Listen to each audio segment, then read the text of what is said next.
Hey howdy hey, it's Zach Impaired. As a person who loves horror as well as YouTube videos, I watch short horror films all the time. My mind hungers for those deliciously devious stories that hold my attention with a death grip. The darker the better. The indie short films, who in just 5 minutes can easily beat any horror movie released in the last 5 years. A huge chunk of these original ideas are enough to give your spine the chilly willies. Other short horror films, and even short stories for that matter, follow stories that we've seen and heard so many times that we can't help but roll our eyes in disgust. Here are a couple of examples of short horror plots that are way too overused. The first one I'd like to talk about is called Mockingbird. As far as I know, it's the title of a short horror film, but I feel like the title of this film kind of sums up this category well enough. It consists of the main character, and this is just an example of the scenario. The main character hears their mom calling them downstairs,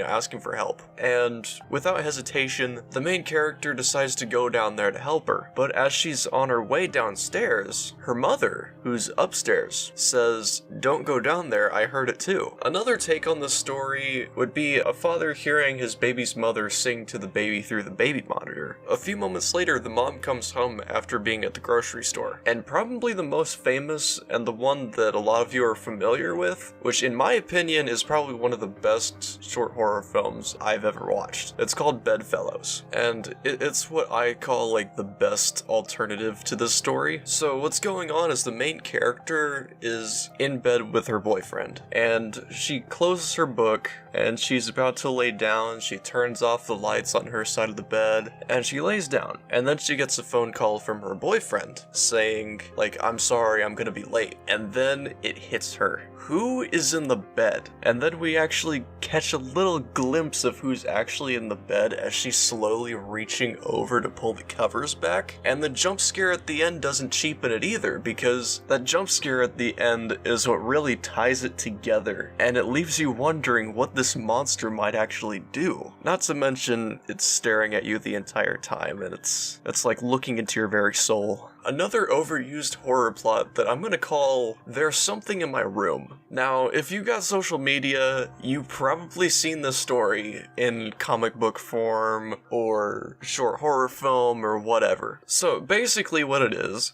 a parent is tucking their kid into bed, and the kid is begging them to look under the bed for monsters. So they're like, you know what, I will. They look under the bed, and they see that same child looking terrified and saying, "There's something in my bed." And that's where it ends usually. And there's alternatives to it that I've seen where instead of under the bed, they're looking in the closet. And actually, a movie trailer was made with this. That's right, a short horror film with this exact plot was made into a trailer for a movie, which by the way had absolutely fucking nothing to do with it. Like, it just showed a scene from like near the end of the movie. The movie's terrible. It's called The Hatred, and I do not recommend you watch it. But anyways, that plot is so overused, and unfortunately I haven't seen any short horror films. I mean, maybe there's some out there that actually have a really cool, clever twist on it, but from what I've found so far, I haven't seen any. And if you're watching this and you love making short horror films, I absolutely challenge you to try to make one, because I would love to watch it. And the final, most overused short horror film plot is the main character's home alone. They might see or hear something and go check it out. They fix whatever it is, and they might go back to whatever they were doing before. And we might catch a glimpse of a shadow, or a dark figure, or maybe a face in the window. Something to show that they're not alone. And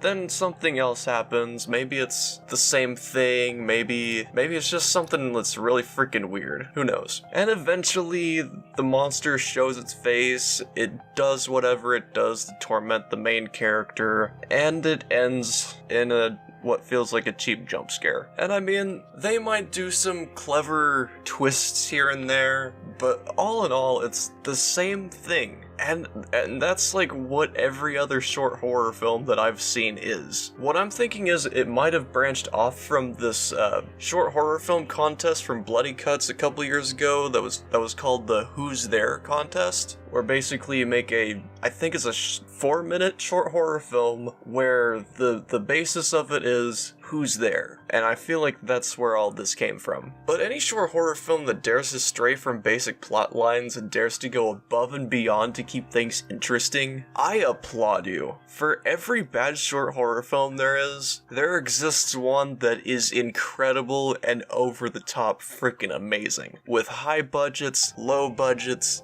a huge team behind it, a small handful of people. It just takes a really clever story, a really nice way of portraying these terrifying things, good acting, a nice set atmosphere. But channels like Crypt TV and Alter, I'm so happy they exist because a lot of these really good short horror films are buried underneath like a ton of others that are just made for clickbait but are actually like really bad. But channels like Crypt TV and Alter exist, and they actually enable people who work really hard on these short horror films to actually get the attention they deserve. I love that. And if you're curious as to what I personally recommend as far as really good short horror films, and I watch these on a regular basis, I've created a playlist, and the videos in the playlist don't involve any like generic feeling shorts or short films that were kinda good, but when they reached the end I didn't feel like they lived up to their potential. I'm talking ones that are good all the way through and leave you with a feeling of dread, where you're gonna step back from this for a couple of minutes and it's still gonna be on your mind like throughout the day and throughout the week maybe. These are the kind of short horror films I love, and these are the kind of short horror films that are in this playlist. None with generic jump scares or anything like that. So I guess have a good night, or I guess day. It depends when you're watching this. Ah crap, that's Daft Pina's outro.